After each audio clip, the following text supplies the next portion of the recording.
ओम ओम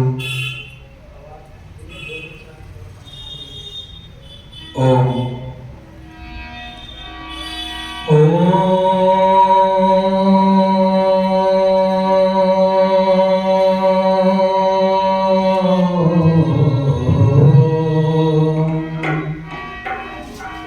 यामि मां पुष्पितं वाचं प्रवदन्ते या विपस्सिता वेदवादं रता पार्थ नान्यस्ति वादिना।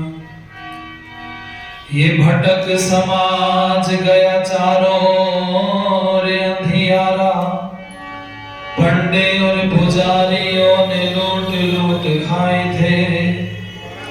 कन्या ना पढ़ाई जाए, विधवा ना ब्याहाई जाए, लिए वेद हाथ स्वामी दयानंद आए थे। ऐसे ही बढ़ता रहा यदि पाप भू पर, तो धर्म के मतंग की पतंग बन जाएगी। उल्टेगी ऐसी इस भारत की तातरी, निंदनीय सुरभि तो रंग बन जाएगी। राम अभय राम दया से जो हंस हर्ष बचे, वही हिंदू जाति अब तक बन जाएगी। पावन सुरम्य शांति युक्त भूमि भारत की, देख लेना एक दिन जग बन जाएगी। देख लेना एक दिन जग बन जाएगी। हम स्वामी के सदा नाम लिए जाते हैं, जहां को वेद का पैगाम दिए जाते हैं। जहां को वेद का पैगाम दिए जाते हैं। जहां को वेद का पैगाम दिए जाते हैं। स्वामी के सदा नाम लिए जाते हैं। स्वामी के सदा नाम लिए जाते हैं।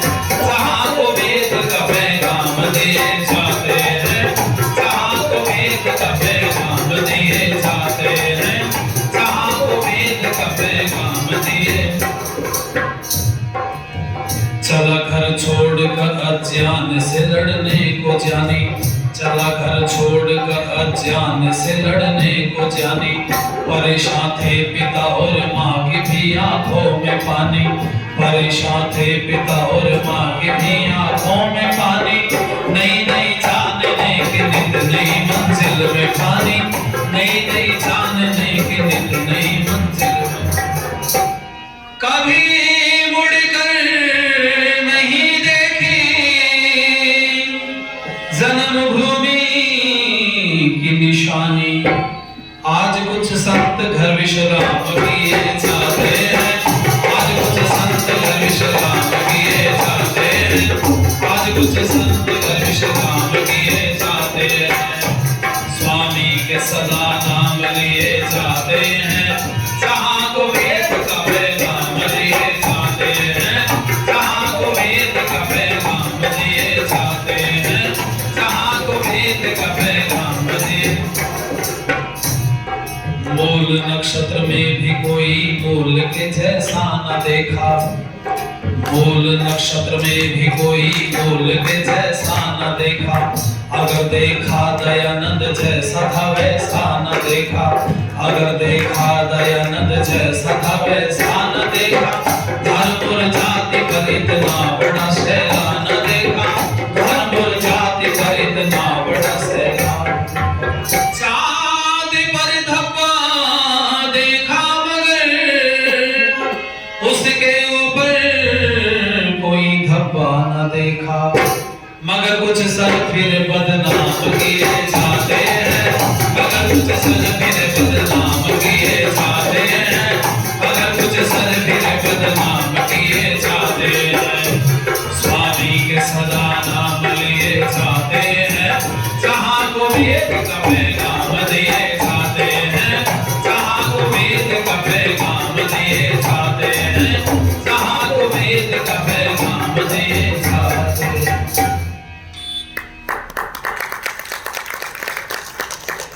हमारे बीच में मेरे से पूर्व जिनका आप लोगों ने भजन सुना सारगर्भिता से ओतप्रोत आदरणीय महात्मा कल्याण जी, ढोलक पर साथ दे रहे भाई विनीत गिरी जी और आर्य समाज के वरिष्ठ सम्मानित सदस्य श्री धर्म प्रकाश जी, प्रधान श्री श्रीचंद चौहान जी, उप प्रधान आनंद प्रकाश त्यागी जी, उप प्रधाना श्रीमती रजनी महाजन, कार्यक्रम के संयोजक आदरणीय श्री आरपी सिंह चौधरी जी,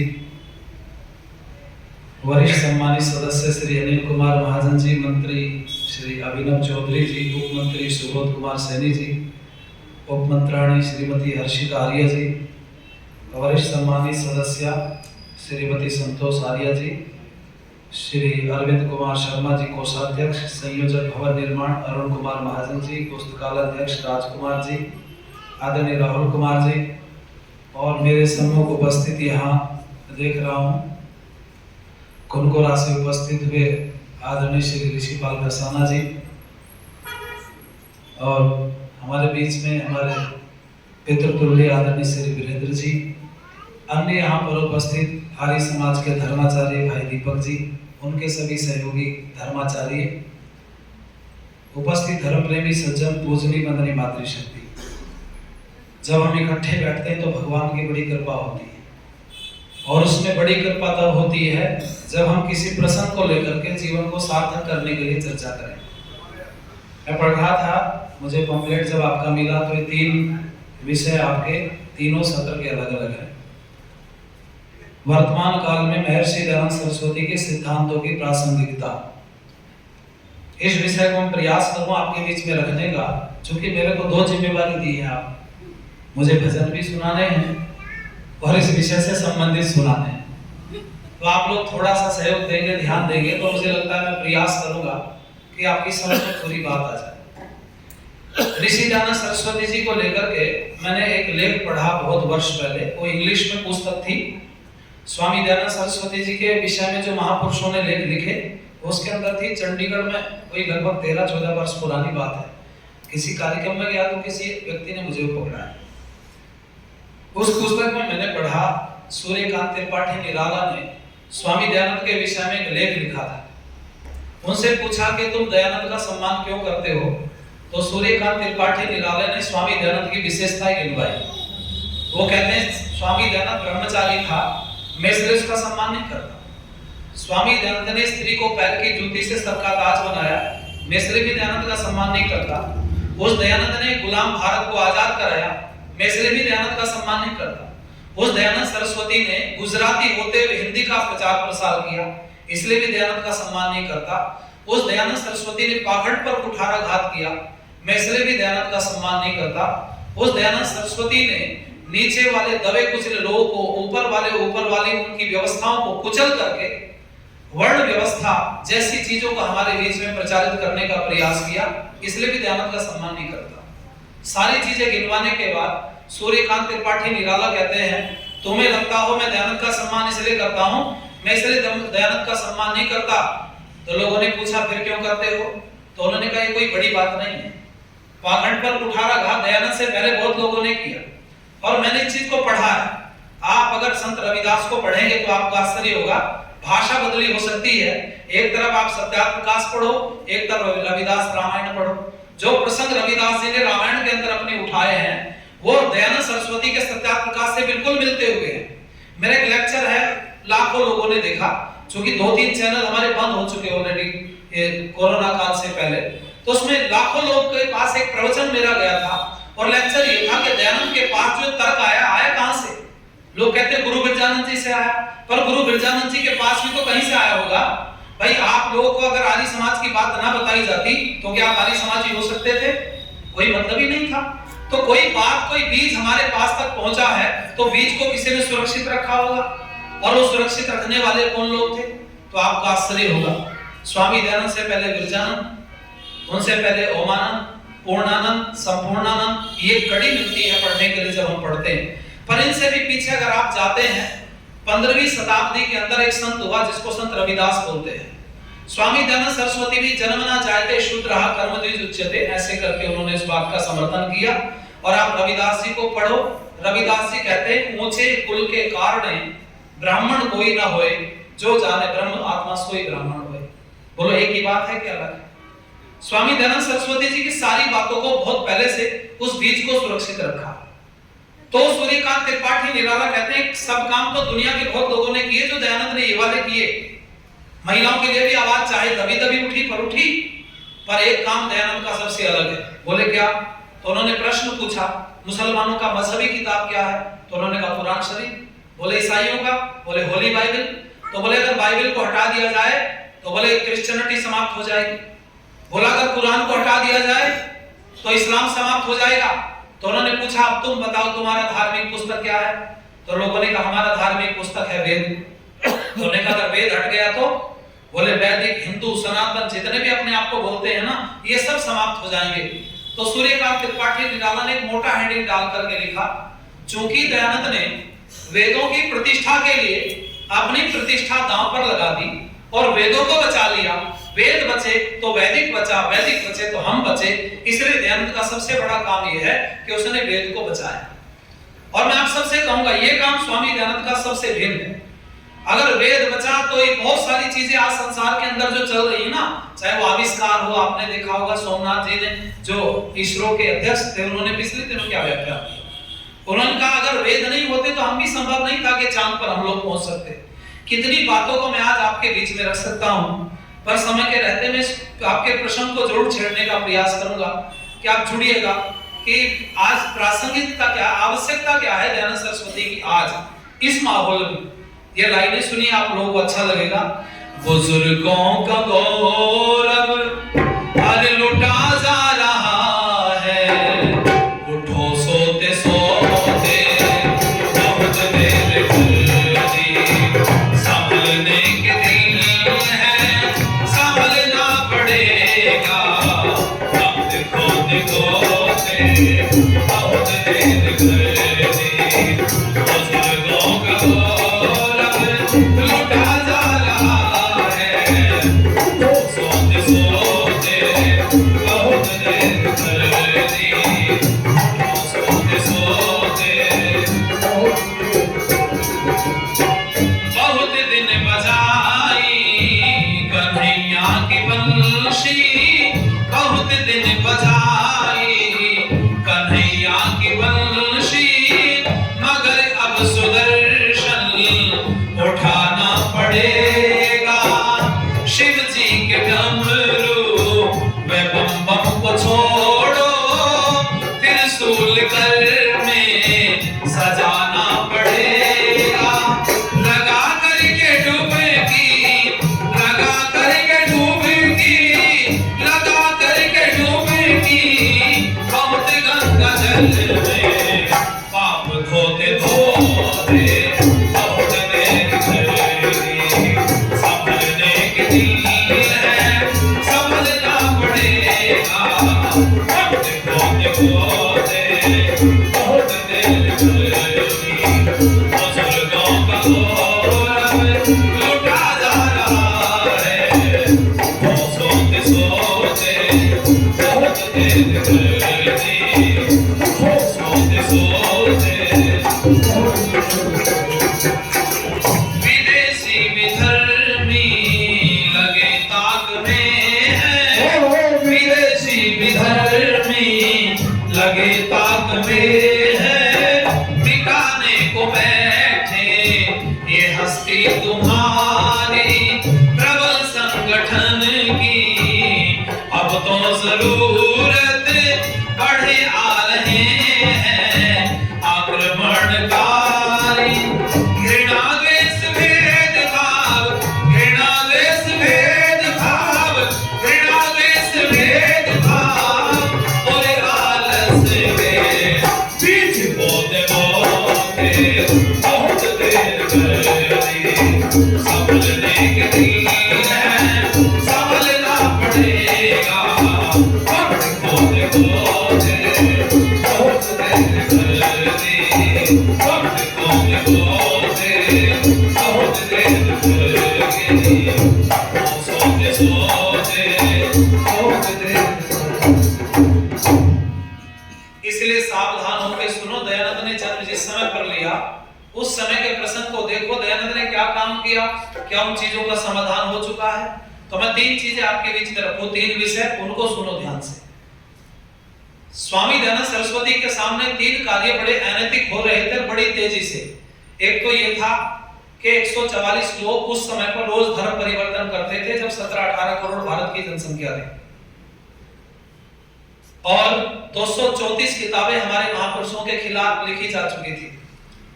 25,000 कन्याएं प्रतिवर्ष ईसाई या मुसलमानों के घरों में जा रही थी सनातनियों की। स्वामी दयानंद सरस्वती जी ने काम किया, सत्याप्रकाश लिखा, उसके पीछे लिखने के भी 2 भाग हैं, 2 कारण रहे। पहला तो ये कि जो धर्मांतरण कर रहे थे हमारे लोग, धर्म परिवर्तन करके संप्रदाय को अपना रहे थे, स्वामी जी ने स्टडी की और पता चला कि इन लोगों को धर्म की जानकारी नहीं। फिर उन्होंने खोजा क्या कोई ऐसा पुस्तक हमारे पास उपलब्ध है कि जो लोगों के हाथ में पकड़ा दिया जाए कि धार्मिक पुस्तक है, इसको पढ़ लो और पढ़ने के बाद तुम्हें पता चलेगा कि क्या क्या करना चाहिए, क्या नहीं करना चाहिए। क्योंकि बड़ी चतुराई से इस्लाम के अंदर एक कुरान शरीफ ग्रंथ आया जिसको पढ़ करके वो लोग उनके मौलाना बोलते रहे कि जैसे जैसे कुरान में लिखा वैसे वैसे करो, वो लोग करते हैं।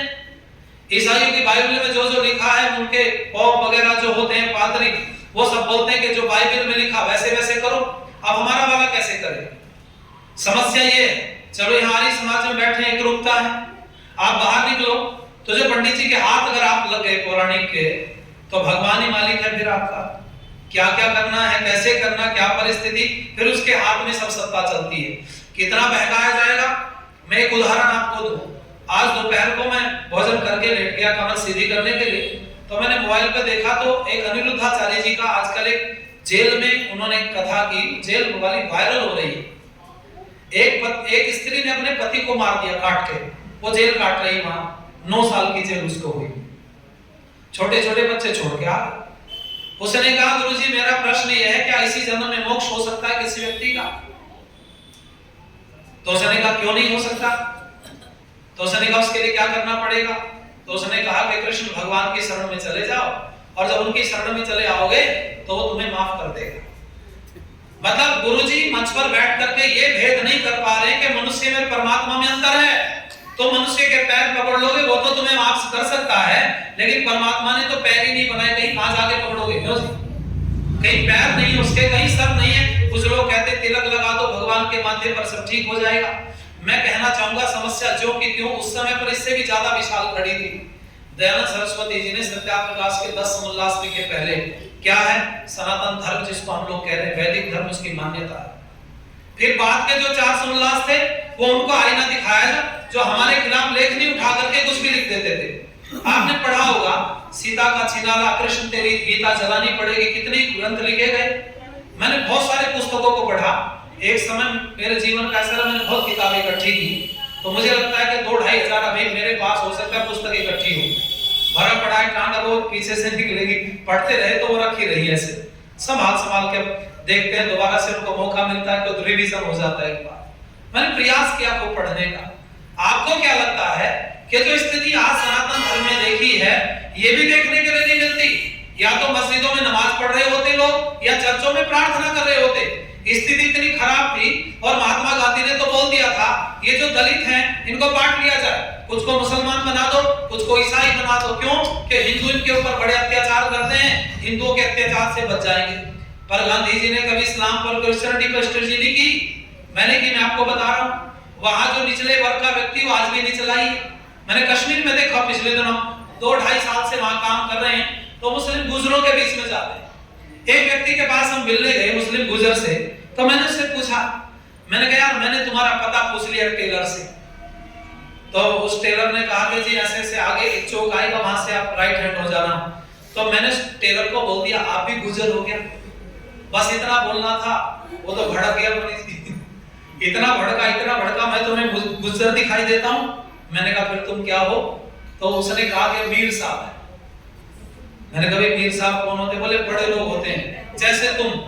उसने सोचा पंडित जी, उसने कहा जैसे तुम ब्राह्मण हो ना हिंदुओं में, ऐसे हम होते हैं मुसलमानों में। पता चला बहुत ऊंच नीच है। छोटी बिरादरी से जाकर के कभी व्यक्ति पादरी थोड़ी बन सकता है। हाँ, वो हालेलुया बोल सकता है, वो प्रार्थनाएं करा सकता है, और आधिकारिक रूप से उसको वहां जगह वो नहीं मिलेगी, वहां जाके उसको वही छोटा काम करना। स्थिति बिगड़ी हुई है। मैं कहना चाहूंगा ये समस्या जब बढ़ रही थी तो स्वामी दयानंद सरस्वती ने 4 बात के समोल्लास आईने के रूप में लिखे और उन्होंने कहा तुम हमारे ऊपर लेखनी बाद में उठाना, पहले अपने गिरिमान में झांक करके देखो। और इसका लाभ ये हुआ कि स्वामी दयानंद सरस्वती के सत्याप्रकाश लिखने का जो 144 लोग रोज धर्म परिवर्तन करते थे उसमें बहुत कटौती हो गई और लोगों ने घर वापसी शुरू कर दी। आपकी जानकारी के लिए बताऊं, संसार में पहली घर वापसी, संसार क्यों बोल रहा हूं, क्योंकि धर्म परिवर्तन हुआ उसके बाद वापस लोग नहीं आए। अगर आए किसी तरीके से तो दयानंद सरस्वती लेकर के आए और पहली शुद्धि स्वामी दयानंद सरस्वती जी ने देहरादून में की थी। उस मुसलमान को शुद्ध करके नाम रखा था अलगधारी, समझ गए आप? वहां से शुरुआत हुई, धर्म परिवर्तन रुका, हमारे खिलाफ लेखनी चलती थी वो लेखनी रुक गई। स्वामी दयानंद सरस्वती जी ने काम करना शुरू किया, फिर महिलाओं के उत्थान के लिए काम किया और वो कर्णवास की भूमि में सबसे पहले स्वामी दयानंद ने गायत्री मंत्र हंसा देवी को लिख करके दिया। ठाकुरनी थी, 5 गांव की मालकिन थी और उसको देकर के कहा बाकी का जीवन गायत्री मंत्र का जाप करते हुए व्यतीत कर दो। मैं दयानंद सरस्वती आज कर्णवास की भूमि पर खड़े होकर संकल्प लेता हूं, जब तक शरीर के अंदर रक्त का अंतिम कतरा शेष बचेगा मैं दयानंद सरस्वती महिलाओं के उत्थान के लिए भी काम करूंगा। और किया उन्होंने काम। आज जो महिला दबी कुचली से ऊपर चली गई, उठ गई है। आप सोचो भारत के अंदर मीरा कुमार स्पीकर बन गई। मीरा कुमार के विषय में आपको शायद जानकारी हो, वो इतने बड़े पद पर रही हैं। मैं इस बात को क्षमा मांगते हुए बोल रहा हूं क्योंकि कई बार शब्दों का गलत अर्थ ले लिया जाता है। आपको पता हो नीचे छोटी बिरादरी से आती है मीरा कुमार, वो छोटी बिरादरी से, जिसको लोग साथ में बैठाना पसंद नहीं करते, वो भारत की स्पीकर की कुर्सी पर बैठी है। ऐसे प्रतिभा सिंह पाटिल राष्ट्रपति बनी, अभी द्रौपदी मुर्मू जी माननीय राष्ट्रपति हैं। आप देखो इंदिरा गांधी जी प्रधानमंत्री बनी, ये सब दयानंद सरस्वती की कृपा थी। स्वामी दयानंद सरस्वती की वजह से ये सब समाज सुधार हुआ। पर मैं आपसे कहूंगा जरा ध्यान दीजिएगा, हम लोग दयानंद सरस्वती की उन चीजों को याद करें। लाइनें में आपको परोस रहा हूं, आनंद लीजिएगा जरा। दयानंद उपकारी के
आनंद के हम, मृत जाति में जिसने भरा दम, खैरनी उस दयानंद के हम, मृत जाति में जिसने भरा दम, आया बन करके तारणहारा, आज विद्यार्थी उसे ही का है सितम, वेदों वाला कह करके, वेदों वाला कह करके हम उसको याद कर लेंगे, न भूलेंगे एहसान, न भूलेंगे, न भूलेंगे एहसान, न भूलेंगे, दयानंद पुकारेंगे, दयानंद पुकारेंगे, एहसान नहीं भूलेंगे, न भूलेंगे एहसान, न भूलेंगे, न भूलेंगे एहसान, न भूलेंगे, न भूलेंगे एहसान, न भूलेंगे। इसलिए ये जो तीन काम मैं आपको बता रहा हूं, स्वामी जी ने इन तीनों विषयों पे काम किया। स्त्री को दबी कुचली से ऊपर उठा लिया। अब आप सोचो आज स्वामी दयानंद की जरूरत क्यों है? 144 लोग उस समय धर्म परिवर्तन करते थे, आज कितने करते हैं कोई गिनती नहीं हमारे पास। उस समय 234 किताबें हमारे महापुरुषों के खिलाफ लिखी जा चुकी थी। आज मौलाना जर्जिस जैसे और कितने ही दुनिया भर के लोग, पादरी, सब लोग मिलकर के आज सनातन पर हमलावर हैं। आप इसका नजारा टीवी डिबेट में देख चुके हैं। जब हमारे सनातन की तरफ से कोई पक्ष रखने के लिए बैठता है तो पूरे माथे पर चंदन लगा करके मोटी मोटी माला डाल के बस प्रभाव डालना चाहता है, दूसरे के ऊपर जबरदस्ती प्रभाव डालना चाहता है, कपड़ों से, माला से, चंदन से, इन चीजों से, या एकाध संस्कृत का वाक्य बोल करके। उनको तर्क की कोई जानकारी नहीं। और मैं आपको बताऊं, पिछले दिनों हम केवल बोलते नहीं, इन सब विषयों में हमने जमीनी स्तर पर काम भी किया। जब हिंदू राष्ट्र की बात की बागेश्वर धाम सरकार ने, धीरेन्द्र कृष्ण शास्त्री ने, तो हमने उनको लिख करके एक लेटर दिया। हमने कहा तुम हिंदू राष्ट्र की बात करोगे तो थोड़े दिन बाद में तुम्हें माफी मांगनी पड़ेगी, क्योंकि हिंदू शब्द हमारा नहीं है, ये दूसरों ने दिया और आप इस भजन को जबरदस्ती ढो रहे हो। भजन क्यों ढो रहे हैं? क्योंकि दूसरे का दिया हुआ है ना, तुम्हारे अंदर से थोड़ी उपजा है। और थोड़े दिन बाद ऐसा भी हो सकता है कभी डिबेट में बैठ करके तुम सिद्ध ही ना कर पाओ कि हिंदू शब्द हमारा है। इसलिए मैं अगला फैक्स भेज रहा हूं।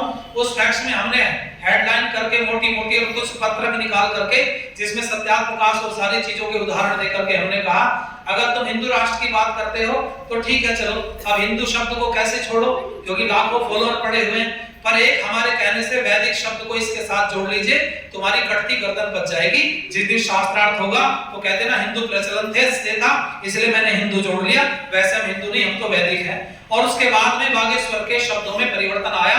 आज वो हिंदू राष्ट्र की बात नहीं करते, वैदिक हिंदू सनातन राष्ट्र की बात करते हैं। आपने सुना होगा, सुन लीजिए। दूसरा, कई बार ये डिबेट में जाने लगे ठाकुर देव के नंदन, तो हमने देखा बहुत बार मुंह की खाई इन्होंने। महात्मा कल्याण जी ने मेरे से कहा विद्यार्थी तुम्हें बैठना चाहिए। हमने कई बार प्रयास किया जोड़ने का, तार नहीं जुड़े, क्योंकि ये जो अंतरराष्ट्रीय स्तर की इलेक्ट्रॉनिक मीडिया है उनके चुनिंदा लोग होते हैं और विश्वास पात्र होते हैं। उनको ये भी पता रहता है कि जो बुलाया हमने, चाहे मौलवी है, पादरी है, कोई भी है, कि वो हद पार नहीं करेगा।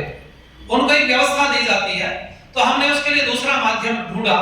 आर्य संदेश टीवी चैनल पर 2023 में मैंने 76 डिबेट की, मेरे पास पूरा उसका डाटा है। हमने उसको निकाल करके दूसरों को भेजा। और जब देवकीनंदन ठाकुर ने मुंह की खाई तो हमने पूरा का पूरा डाटा देवकीनंदन ठाकुर को दिया। हमने कहा अपनी जब कथा भागवत की करते हो तब भागवत की बात करना, लेकिन डिबेट में जाते हो तो हमारे बिना तुम्हारी कटती गर्दन बचने वाली नहीं है। अगर सहारा हमारा लेकर के और सनातन की विजय हो जाए तो इसमें हानि क्या है? हमने भेजा और देवकीनंदन ठाकुर ने आर्य समाज के बहुत सारे उदाहरण लेकर के पिछले दिनों डिबेट में अपनी जान बचाई। तर्क लिए उसमें से, मजबूरी है सबकी। मैं आपसे कहूंगा 144 लोग धर्म परिवर्तन करते थे, आज कोई गिनती नहीं कितने कर रहे हैं। 234 किताबें उस समय काउंटिंग की, लेकिन आज तो कोई गिनती नहीं है कितना आपके खिलाफ लिखा जाता है। आप सोशल मीडिया पर उठा करके देखो, फेसबुक पर पूरे चैनल बने हुए हैं जो आज समाज का भी बाइकाट कर रहे हैं, साथ साथ सनातन का तो विरोध कर ही रहे हैं। आर्य समाज का भी बाइकआउट कर रहे हैं। क्यों? क्योंकि उनको पता है, और कुछ लोग फेक आईडी बना करके आर्य समाज को सनातन से जुदा या वैदिक से या हिंदू से इन सबसे अलग एक खड़ा पक्ष करने के मूड में है। उसके पीछे कारण क्या है? उनको पता है जिस दिन इन सनातनी हिंदुओं को पता चल गया कि आर्य समाज ही तुम्हारी रक्षा कर सकता है, उस दिन मामला गड़बड़ हो जाएगा, और जितने मुसलमान सभी सुन करके या धर्म परिवर्तन किया, ये सब वापस दोबारा सनातन में चले जाए। तो वो क्या काम करते हैं? वो हिंदू वर्सेस आर्य समाज, इसको वो सामने खड़ा करते हैं। दयानंद सरस्वती की आवश्यकता आज इसलिए है, जो कि स्वामी दयानंद तो नहीं है, लेकिन उनके विचार तो हमारे पास में है, और वो विचार जन सामान्य तक कैसे पहुंचे, उसके लिए बहुत माध्यम हमें बनाने पड़ेंगे। आज मैं कहूं आप लोगों से, हम केवल एक जगह से बैठ करके एक मोर्चे पर लड़ाई नहीं लड़ सकते। इसके लिए आपको कुछ दिनों पहले पीएफआई पर एक बैन लगा था, पॉपुलर फ्रंट ऑफ इंडिया। आपने देखा एक संस्था चलती थी जो कह रही थी कि 2047 तक हम पूरे राष्ट्र को इस्लामिक राष्ट्र बना देंगे। बहुत सारे लोगों पर रेड पड़ी, उनमें से बहुत जेल चले गए। सरकार ने कहा पीएफआई पर बैन हो गया, पर हम जमीनी आपको खबर देते हैं, पीएफआई पर 5% भी बैन सरकार नहीं लगा पाई। तो हमने कागजों पर, कंप्यूटर पर, ऑफिस पर बैन लगाया है, लेकिन उसका काम तो जमीनी स्तर पर है, उसको आप कैसे रोक सकते हैं? और मैं आपसे कहूंगा सनातन को भी इन सब चीजों को चाहिए, हमें जमीनी स्तर पर काम करना पड़ेगा। पिछले दिनों अभी मिर्जापुर में थे, शिवरात्रि को भी, तो एक मंदिर है शिव जी का बहुत बड़ा पहाड़ी पर ऊपर, तो जिनके हम ठहरे हुए थे उन्होंने कहा चलो घूमने हमारे साथ। वहां 50,000 लोग आए होंगे। हमने कहा छोटे छोटे गांव में यहाँ 50,000 कहां से आ गए, पहाड़ी क्षेत्र है। तो चलो हम जब गए तो वास्तव में 50,000 होंगे भाई, बहुत भीड़ थी। मैंने देखा सीढ़ियों के ऊपर कुछ सफेद कपड़े पहन करके नौजवान खड़े हैं, और उनके हाथ में पंपलेट है। प्रचार के तरीके बता रहा हूं आपको। वो नौजवानों के हाथ में पंपलेट देते हैं और पूछते तुम्हें पता है शिव कब आए, कौन थे शिव, कितना पुराना है शिव। जब ये बात पूछते थे 2-3 प्रश्न चलते चलते सीढ़ियों पर 500 सीढ़ी चढ़नी पड़ती कम से, तो कहता भाई मुझे तो नहीं पता, लो एक पेपर पकड़ो और देखो वो जब नीचे सीढ़ी से उतरोगे ना, उधर टेंट लगा, उस टेंट में आना। अब आपको बताऊं कौन थे? ब्रह्म कुमारी। और मैं आपको बताऊं जरा सुनिए, वहां जब बोलते जा रहे थे तो मैंने सोचा इधर से चले जाते हैं भाई, बवाल ना हो, ज्यादा अच्छा है। हम लोग चले गए। जब मैं वापस आया तो मैंने कहा मैं इनको जवाब दूंगा, सुनो। जो हमारे साथी गए थे वो खड़े हो गए और मैंने उनको जवाब दिया। वो जो वहां उनके नौजवान खड़े हुए थे सफेद कपड़े पहन के, मैंने कहा भैया एक प्रश्न है आपसे जरा सा छोटा सा। बोले क्या? मैंने कहा कितने पुराने हैं शिव जो आपके हैं? कहने लगे जी 5000 साल पुराने शिव हैं। तो मैंने कहा यार तुम तो बिना मतलब शिव को छोटा बोला करने में लगे हुए हो, क्यों इन भोले लोगों को बहका रहे हो? जो लाखों साल पहले शिव पैदा हुआ इस भारत भूमि पर, उसे तुम 5000 साल पुराना बताते हो? शर्म आनी चाहिए। बस इतना बोल रहा था, पैर उखड़ गए। मैंने कहा तुम्हें अगर सच्चा शिव जानना है ना, कौन है, तो रात को हमारे सत्संग में आना, हम बताएंगे तुम्हें सच्चा शिव कौन। एक शिव परमपिता परमात्मा का नाम भी है, एक शिव वो भी है जो कैलाश पर्वत पर रहता था, पर दोनों एक हो गए हैं। जैसे राम नाम तो दशरथ के बेटे का भी है, पर कुछ लोगों से पूछें तो कहते हैं राम तो परमात्मा का नाम है, बोलते कि नहीं? ये मिक्सअप हो गया है, दोनों चीजों को मिला लिया गया। जबकि शिव कौन थे? जो कैलाश पर्वत पर एक राजा हुए जिनका नाम था अग्निस्वाद, उनकी पत्नी का नाम था सुरभि, इनकी संतान थे शिव, कैलाश पर्वत पर रहते थे। इस विषय को हमने रखा। हालांकि प्रसन्न बस मैं आपको बता रहा हूं कि लोग प्रचार करते हैं, दुष्प्रचार करने के बहुत बढ़िया तरीके लोगों के पास है, पर प्रचार करने के माध्यम भी हमारे पास होने चाहिए। मैंने देखा बड़े बड़े लोग, अधिकारी, उनके एजुकेट लोग खड़े होकर के प्रचार करते हैं और जाते हैं, वो भीड़ इकट्ठी जहां मिल जाए उस भीड़ में जाकर के प्रचार प्रसार करते हैं। हम लोगों के पास एक छोटी सी समस्या ये है कि हम कोई व्यक्ति अगर हमारे हाथ लगे तो हम उसका कचरा नहीं छोड़ना चाहते, हम उसको पूरा ज्ञानी बनाना चाहते हैं। अभी अगर तू मेरे हाथ लगा है तो मैं तुझे पक्का बना के छोड़ूंगा। अब उसके पास इतना टाइम होता नहीं सुनने का। हमने भी अपना वीडियो का कल्चर बदल दिया। कुछ समय पहले, कुछ महीने पहले तक घंटों घंटों की वीडियो आती थी हमारी, तो लोग देखते थे, पर हमने इसको फिर 1-1 मिनट की करके डालनी शुरू कर दी। और जब से 1-1 मिनट की डाली है, आपका आश्चर्य को 48 घंटे 50-50 हजार लोग जुड़ जाते हैं चैनल से। अक्टूबर से अब तक 11 लाख से ज्यादा लोग चैनल से जुड़ गए। तो छोटी चीज पसंद करता है व्यक्ति, हम भी प्रचार के माध्यम छोटे अपनाएं, छोटी बात हो। और मैंने उसके लिए कई तरीके निकाले। आप विवाह आदि में जाते हो ना, तो एक कार्यक्रम है मेरा, स्वामी दयानंद सरस्वती की विचारधारा को प्रचारित करने के लिए 0 बजट कार्यक्रम एक मेरे पास है। क्या नाम दिया मैंने? Zero budget. अब आप कहोगे जीरो बजट क्या है, और जीरो बजट को आप सुनना चाहते हो तो पहले लाइनें सुनिएगा, आप लोगों को अच्छा लगेगा।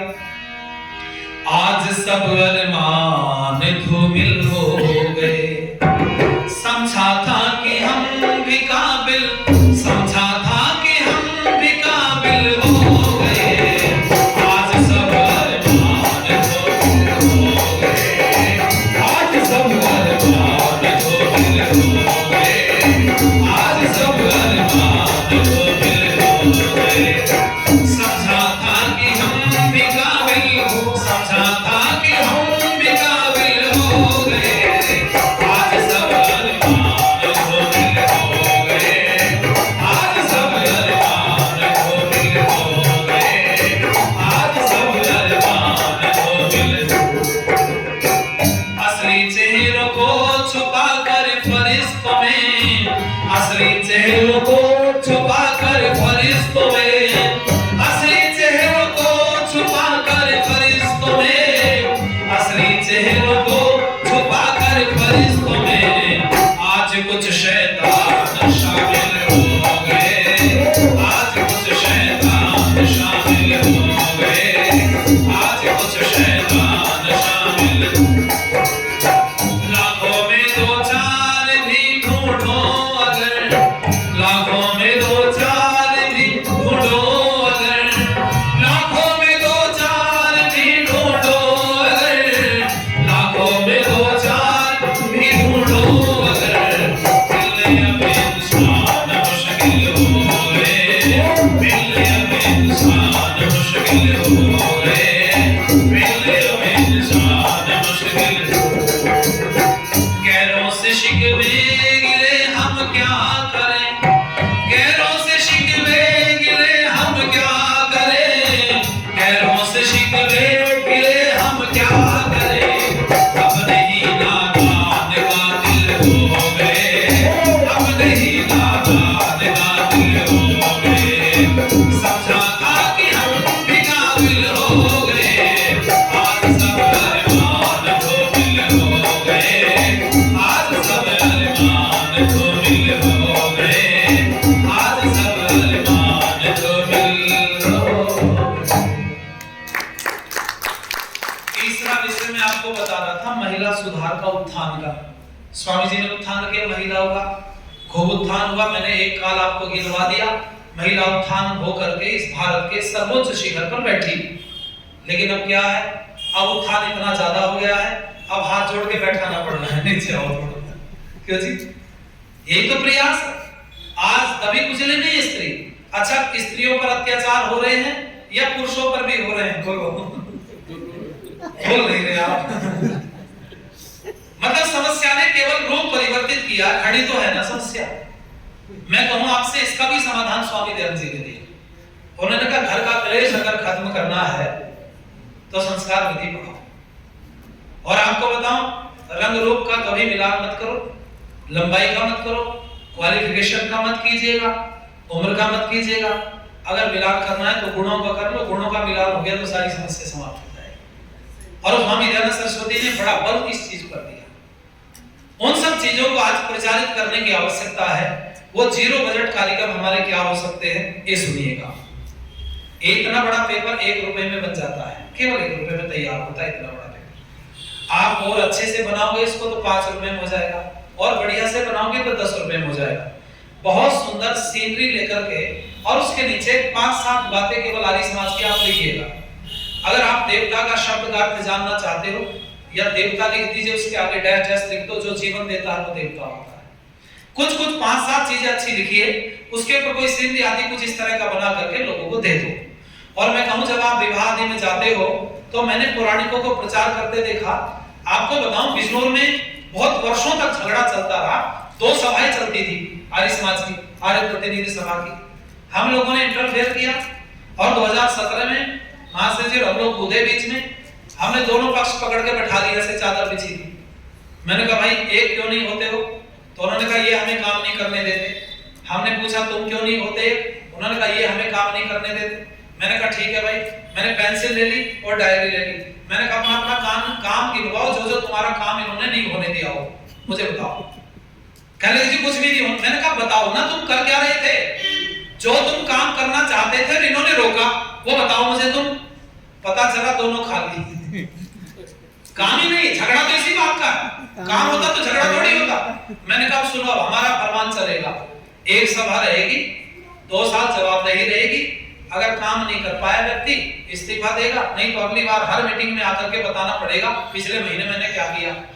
झाड़ू लगी एक ही बार में सभा हो गई बोली जी। और आपको बताऊं हमने मेरे को आर्य समाज ने जिला प्रतिनिधि सभा ने वेद प्रचार अधिष्ठाता बना दिया। हालांकि कोई पद नहीं, पर हमें मौका चाहिए था एक काम करने के लिए।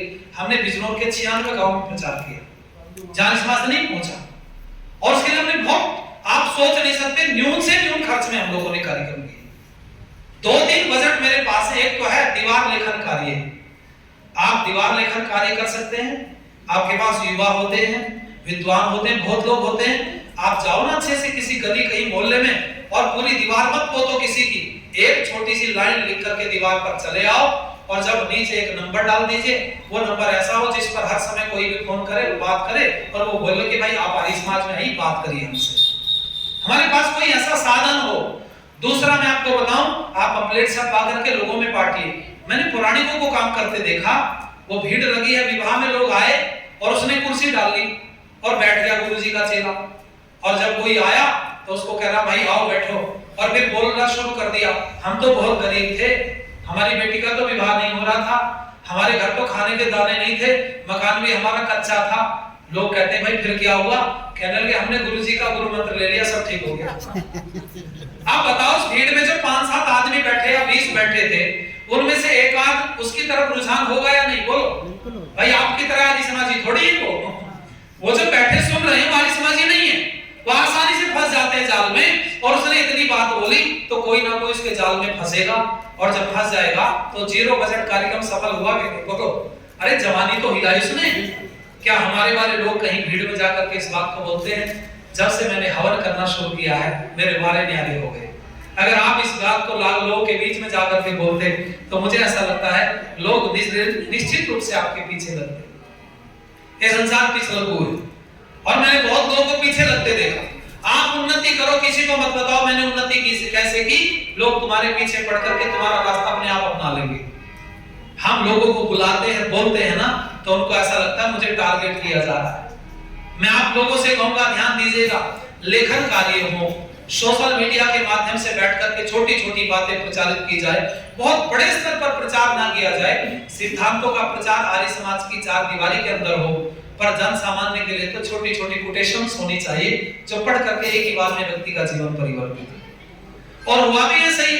आर्य समाजी जो लोग बने वो व्याख्यानों से नहीं बने, कभी सुन रहे हो आप चाहे स्वामी दर्शनानंद जी के व्याख्यान को उठा करके पढ़ो, एक ऐसा डाकू रोशन सिंह जो बदल करके ठाकुर रोशन सिंह बन गया, कितना सुना था उसने? 3 घंटे व्याख्यान चला, 3 घंटे नहीं सुना। उसने कितनी लाइन सुनी? स्वामी जी ने बोले, स्वामी दर्शनानंद जी ने, अवश्य में भोक्तव्यम कृत कर शुभाशुभम, जो भी काम करते हैं अच्छे बुरे हमें भोगने पड़ते हैं। इसी बात में फंस गया, स्वामी जी के पीछे पड़ गया। स्वामी दयानंद जी ने एक लाइन बोली थी, झेलम शहर में प्रवचन हुआ स्वामी जी का, कौन नहीं जानता अमीचंद मेहता को? क्यों जी, व्याख्यान सुना क्या स्वामी जी का उसने? ये जरा सी लाइन सुनी, बोलो। अमीचंद मेहता ने कभी इस बात का जिक्र अपने जीवन में नहीं किया कि मैं स्वामी दयानंद के व्याख्यान को सुनकर के निहाल हो गया ना। उसने कहा एक बात बोली दयानंद ने, तू है तो हीरा पर। स्वामी श्रद्धानंद जी, क्या पूरा व्याख्यान समझ में आया स्वामी दयानंद श्रद्धानंद जी के? स्वामी दयानंद ने बोला, घंटों बोला, उसकी समझ में कुछ नहीं आया। और जब स्वामी दयानंद सरस्वती जी के पास में कुछ प्रश्न लेकर के पहुंचे तो जरा सा ही तो वार्तालाप हुआ था, क्या पूरे के पूरे व्याख्यान ने बदला? नहीं, जरा सी बात बोली उसी से बदल गया। हम इस रास्ते को अपनाना चाहिए। और मैंने बहुत सारे लोगों को, क्रिश्चियंस को और बहुत लोगों को ये सब कामों को करते देखा है। इसलिए आइए जरा ध्यान दीजिएगा, ये लाइनें सुनिए, आप लोगों को बल मिलेगा। अपनी ही निगाहों से हमने अपना ये चमन जलते देखा, अपनी ही निगाहों से हमने अपना ये चमन जलते देखा, अपना उपवन जलते देखा,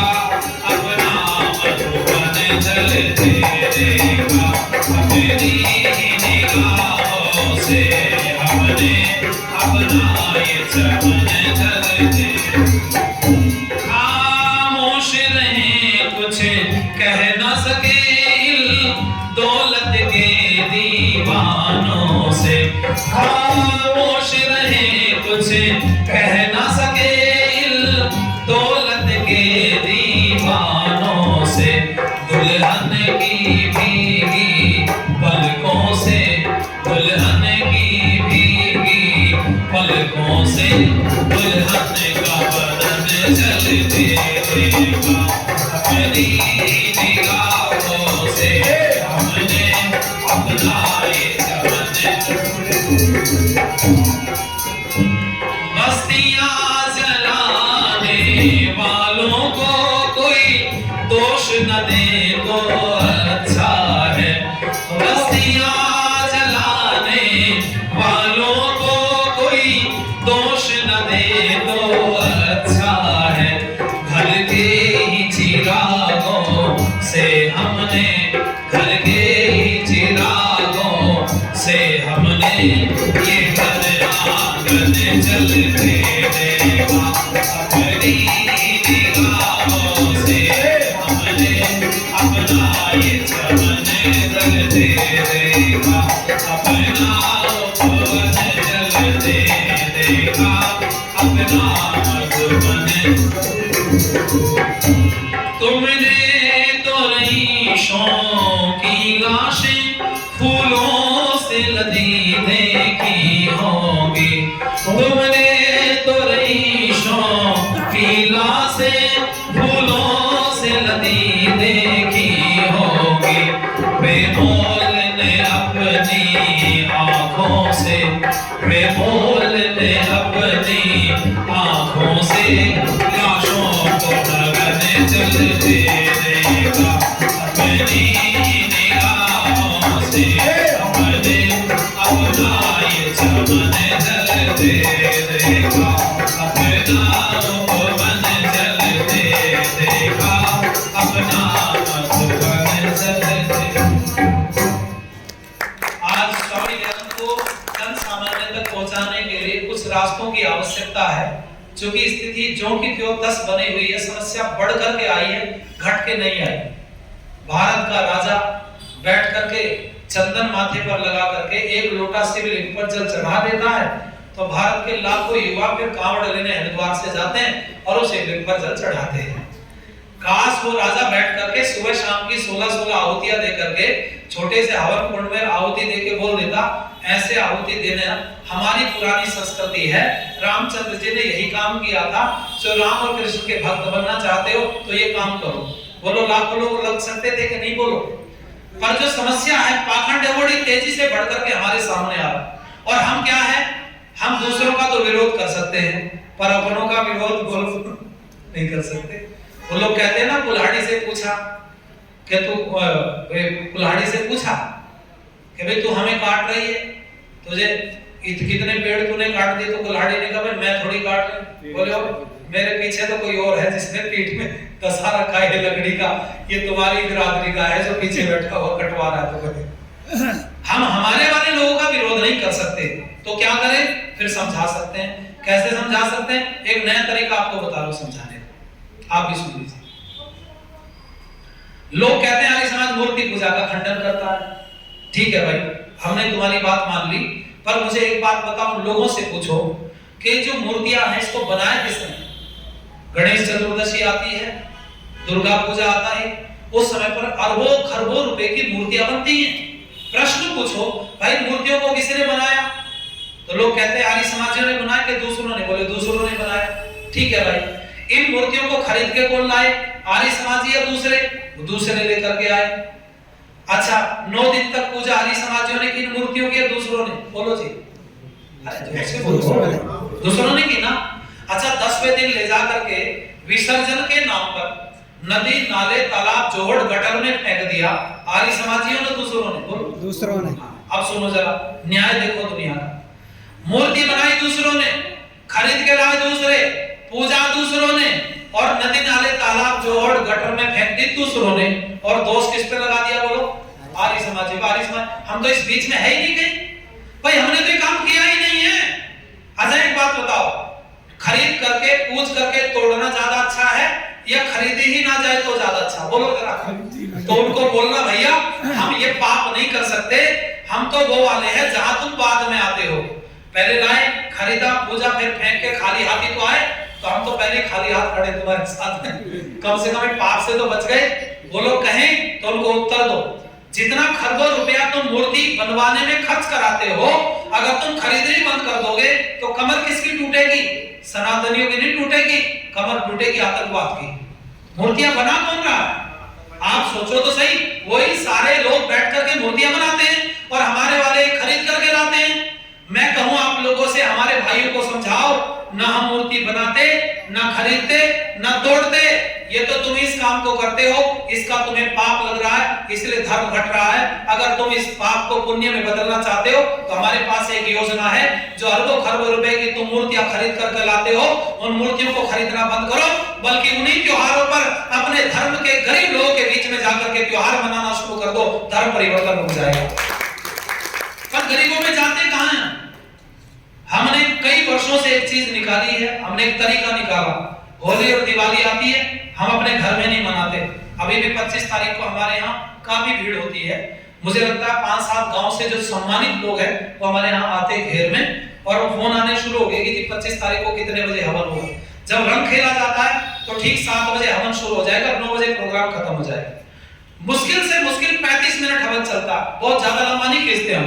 35 मिनट के बाद में जो आते हैं सज्जन, वो अपनी अपनी बात रखते हैं और लोगों के बीच में क्या काम कैसे करना चाहिए। हमारे गांव में रविवार का सत्संग चल रहा है, रविवार में हवन होता है। आपको पता है कितनी संख्या गांव में? 60 से 70 लोग इकट्ठे होते हैं हर रविवार। और गांव में चल रहा था, अब पास के गांव में भी चला गया। उन्होंने कहा जी हमसे क्या दुश्मनी, हमारे यहाँ भी करना शुरू कर दो। तो पास में झाल गांव लगा, वहां भी शुरू हो गया। मैं कहना चाहूंगा आप लोगों से, हमें हमारे धर्म के लोगों के साथ संवाद बढ़ाना पड़ेगा। और अगर हम संवाद नहीं बढ़ा पाते हैं तो समझना हम संकुचित होते होते बिल्कुल खत्म हो जाएंगे। आर्य समाज के विचारधारा का मिसयूज होने लगा है। आपकी बात लेकर के निरंकारी मिशन बन गया तो जी, उसके बाद निराकार कहां से आया? निराकार शब्द कहां से आया? आपको पता है पूरी डीड किसने लिखी? निरंकारी मिशन की डीड लिखने वाला आर्य समाजी व्यक्ति। और वो मुझे कब पता चला? जब मैंने प्रस्तावना पढ़ी तो प्रस्तावना में नाम लिखा हुआ था उसका, फिर आके लिखा था आर्य। पता चला आर्य समाजी व्यक्ति था, पर पता नहीं कुछ हुआ होगा मनमुटाव कहीं से, तो गुरुजी के साथ में जुड़ करके बता दिया ईश्वर तो निराकार है। और निराकार को पंजाबी निराकार बोल नहीं सकते तो वो निरंकार बोलते। उनको जीभ तोड़ करके बोलने की आदत है, तो वो निरंकार शब्द बोल दिया। इतना प्रचलित हुआ, लाखों लोग जुड़ गए पीछे। बोलो यही बात दयानंद सरस्वती जी ने की कि नहीं की? पर हम बड़ी चीजें ना लेकर के अगर छोटी चीजें लें तो निश्चित रूप से भला हो सकता है। और आपको मैं कहूं, राजनीतिक सहारा लेने की आवश्यकता नहीं। अगर राजनीति के भरोसे हम लोग बैठ करके काम करें तो मुझे लगता है फिर खत्म हो जाएगी कहानी। राजनीति पर विश्वास मत करना, क्योंकि भारत बर्बाद ही राजनीति से हुआ है। वो दूसरे मत मतांतर वाले कभी राजनीति का सहारा लेकर के अपने मत मतांतरों को नहीं बढ़ाते। हमारे वाले तो वोट डाल करके 5 साल बैठ गया, जो कुछ करे दिल्ली वाले करे, हम क्यों करें? क्यों जी?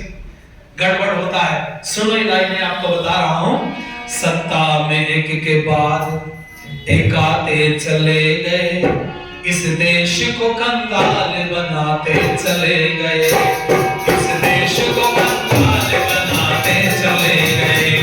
सत्ता में एक के बाद एक आते चले गए, इस देश को कंगाल बनाते चले गए, इस देश को कंगाल बनाते चले गए, इस देश को कंगाल बनाते चले। और सुनिएगा जरा लाइनें। अपने घर में ही भेद कर दिया।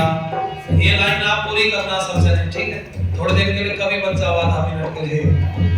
अपने घर में ही भेद कर दिया, अपने घर में ही भेद कर दिया।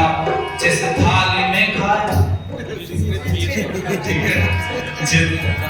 अपने घर में ही भेद कर दिया, जिस थाली में खाया उसी में छेद कर दिया।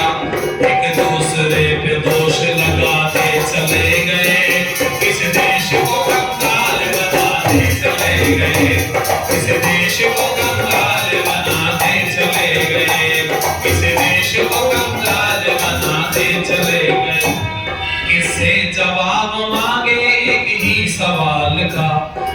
से जवाब मांगे एक ही सवाल का, है कौन जिम्मेदार इस भारत के हाल का, है कौन जिम्मेदार इस भारत के हाल का। अन्ना व रामदेव भी आगे चले गए, एक दूसरे पे दोष लगा के चले गए, सत्ता में के वादे गाते चले गए, इस देश को कंगाल बनाते चले गए, इस देश को कंगाल बनाते चले गए, इस देश को कंगाल बनाते चले गए। हम दूसरों पर आधारित हैं और समस्या कहाँ है? यहाँ है समस्या। जो सुधार करना चाहता है उसके पास अधिकार नहीं है, और जिसके पास अधिकार है मेरे से ही तो लेता है। धन्यवाद। और जो सुधार करना चाहता है उसके पास अधिकार नहीं है, जिसके पास अधिकार है वो सुधार की तरफ चलना नहीं चाहता। इस स्थिति को समझना पड़ेगा। और मैं आपको बता रहा था कि आप जो हमारे सनातनी या लोग हैं, अपने आप को हिंदू कहें, परिभाषित तो उन्हीं को हम कर रहे हैं शब्दों से। हमारे घर समस्या होती है तो हम सड़क पे चिल्लाते हैं, क्यों जी? घर में समस्या होगी सड़क पर चिल्लाएंगे मुनि जी, और मिठाई आएगी तो घर में धस के खाएंगे। यही है। मैंने एक बार ईद पर देखा कुछ लोगों को, तो वो छपड़े में उन्होंने मांस के टुकड़े भरे हुए थे और ऊपर को कपड़े से ढका हुआ, और दरवाजा खटखट करते, और जिसका दरवाजे पर वो महिलाएं आती या पुरुष जो भी आता उसको बोलते बर्तन लेके आओ। वो बर्तन लाता, उसके बर्तन में डाल देते टुकड़े और आगे निकल जाते। मैंने पकड़ लिया आगे, मैंने कहा भाई सुनो, ये क्यों कर रहे हो, ऐसे क्यों बांट रहे हो? तो उन्होंने कहा जो ये उनके यहाँ पर जो आप बोलते हैं ना जिबा किया जाता है तो जो नहीं कर सकते तो उनके लिए क्या काम करें? कुर्बानी नहीं दे सकते तो वो उनके पास पैसा नहीं है, तो हम जो कुर्बानी देते हैं उसमें से सबको दे देते हैं। और वैसे भी आपको बताऊं, चंदा डाल के भी कुर्बानी होती है ज्यादातर। मोहल्ले के 10-20 नौजवानों ने 500-1000 रुपए इकट्ठे किए और छोटा मोटा पकड़ लिया, घर तक काट के कुर्बानी दे दी, फिर उसको काट दिए, डिस्ट्रीब्यूट कर देते। वो तो हो गई बात खत्म। लेकिन मैंने फिर एक तरीका निकाला, वर्षों पुरानी बात है। हमने संकल्प लिया बुद्धि आज के बाद अकेले त्योहार नहीं मनाना। क्या करें? तो जितनी औकात है उतना खर्च करेंगे। आप 100 रुपए खर्च कर सकते हो तो 2 रुपए वाले 50 बिस्किट आ जाएंगे, 5 रुपए वाले खरीदोगे तो 20 आ जाएंगे। तो जी आप 20 बिस्किट के पैकेट लो, एक थैले में डालो।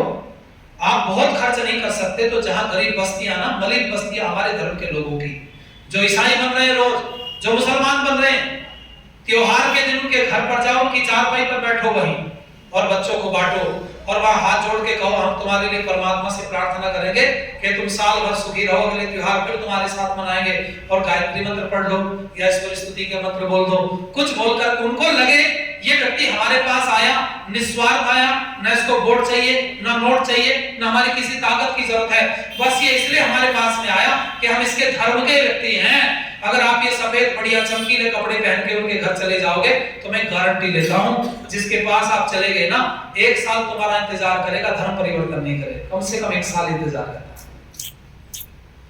पर हम कहां जाते? इस बार हमारी जो दिवाली आई वो एक अद्भुत तरीके से हमने बनाई।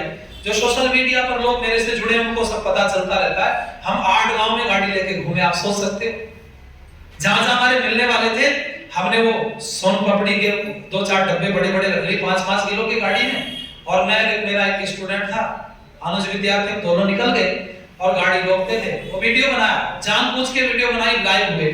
उसके पीछे कारण केवल इसलिए नहीं कि हम बांट रहे हैं, हमने करोड़ों रुपए का काम थोड़ी किया।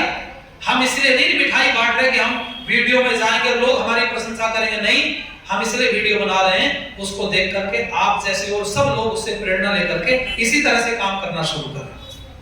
हम त्योहार दूसरों के साथ मिलकर के मनाएं, और अगर हम इतना काम करना शुरू कर दें तो जिनके पास आप मिलना बैठना शुरू करते हैं वो आपके साथ जुड़ जाता है, फिर हमारे उसके बीच की खाई खत्म हो जाती है। स्वामी दयानंद सरस्वती ने खाई दूर की थी, आपको याद है? कर्णवास में स्वामी दयानंद बैठे थे, याद करो उस नाई को जिसका नाम था उमेदा। क्यों जी?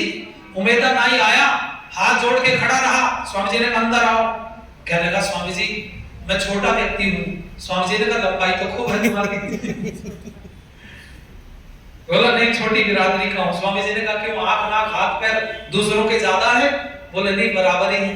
बोले जब आंख नाक कान हाथ पैर सबके बराबर हैं, लंबाई चौड़ाई बराबर है, तो सब बराबर है। कहने लगा स्वामी जी मेरी इच्छा है, मेरी पत्नी ने मेरे से कहा पूछ के आना ऐसे सन्यासी को जो समाज का भला करने में लगा है, हमारे घर की रोटी खा लेंगे क्या? उन्होंने कहा ठीक है। उन्होंने जाकर के स्वामी जी से कहा, स्वामी जी ने कहा भाई इसमें सोचने वाली क्या बात है, अपनी पत्नी से बोल देना स्नान आदि करके साफ सफाई करके चौके चूल्हे को साफ करके भोजन बना दे, तुम भोजन ले आना, मैं भोजन कर लूंगा।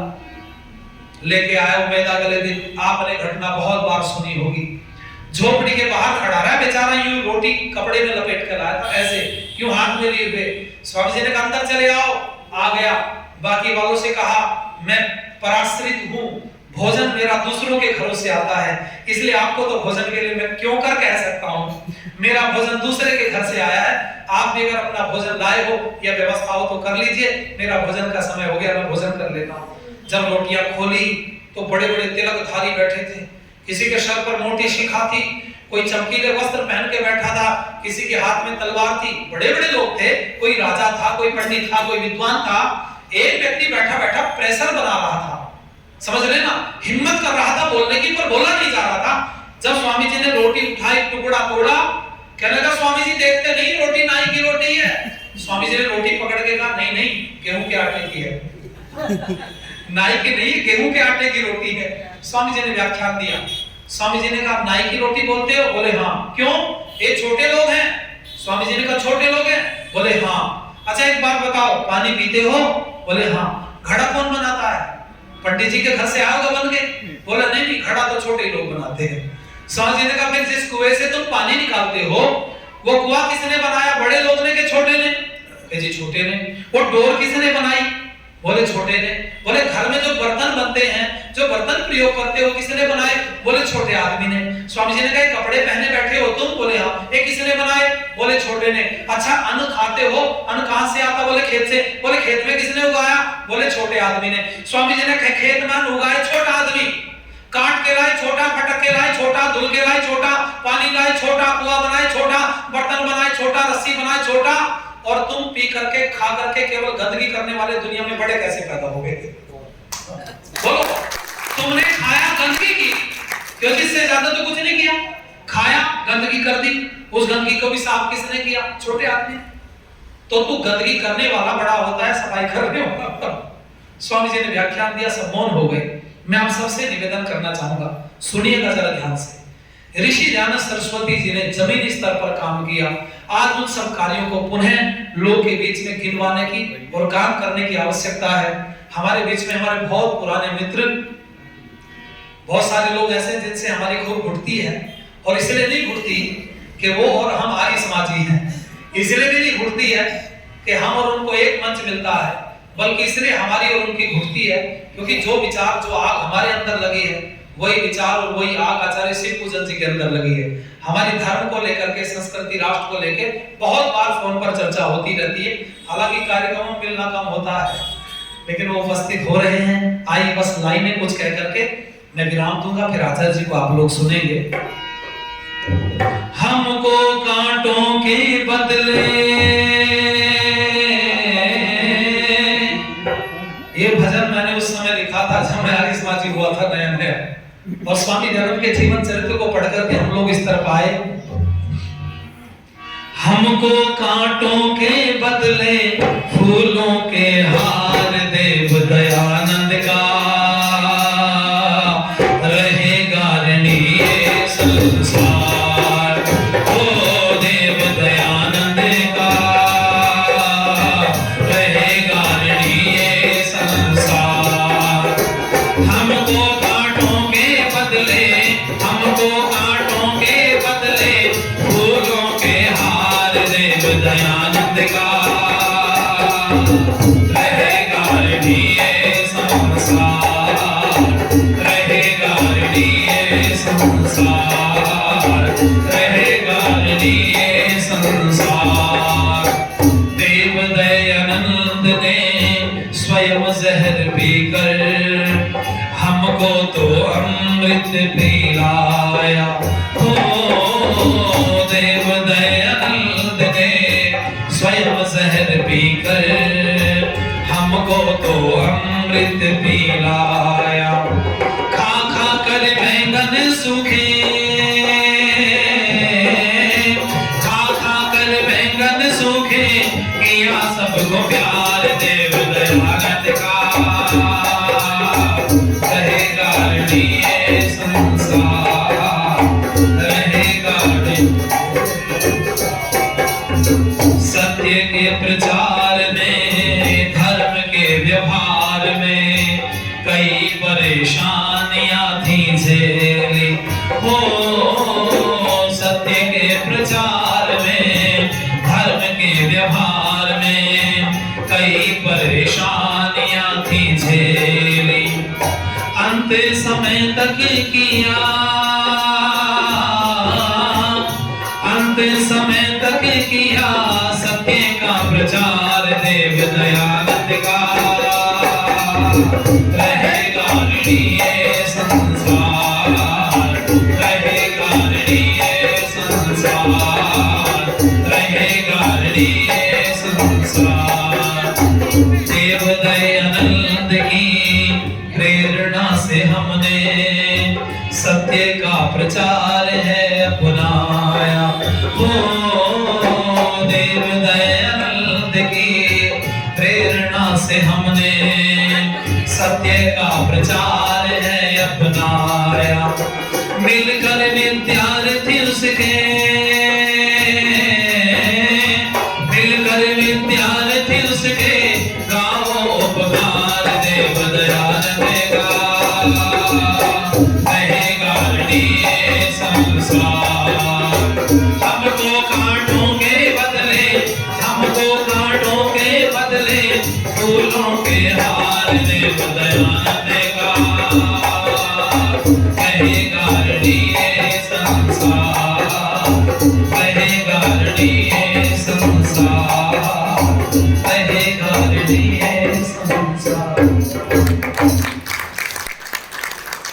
किसी ने लिखा था, गम की अंधेरी रात में मन को ना ये बेकरार कर, सुबह जरूर आएगी, सुबह का इंतजार कर। आप लोगों ने बड़ा धैर्य रख करके सुना। हृदय से आपका आभार व्यक्त करते हुए वाणी को विराम देता हूँ।